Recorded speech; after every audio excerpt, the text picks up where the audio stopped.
ლამაზია. ეს არის ტიბიდაბოს ხაზი არსებული ეკლესია. ამოვედით ტიბიდაბოს მთაზე, საიდანაც მთელი ბარსელონა ხელისგულივით ჩანს და ბარსელონის ყველაზე მაღალი წერტილი არის ეს.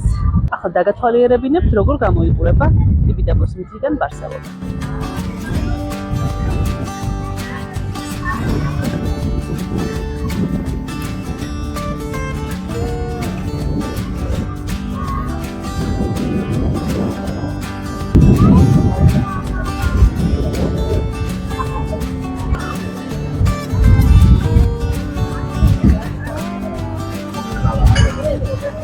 მივდივართ ტიბიდაბოს მთაზე არსებულ ეკლესიაში.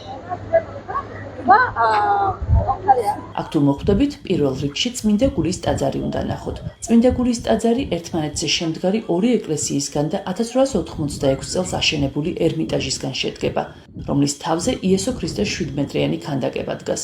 ისეთი განცდა გრჩება, თითქოს ღმერთი გაშლილი ხელებით აქ ზუსტად შემგელოდებოდა.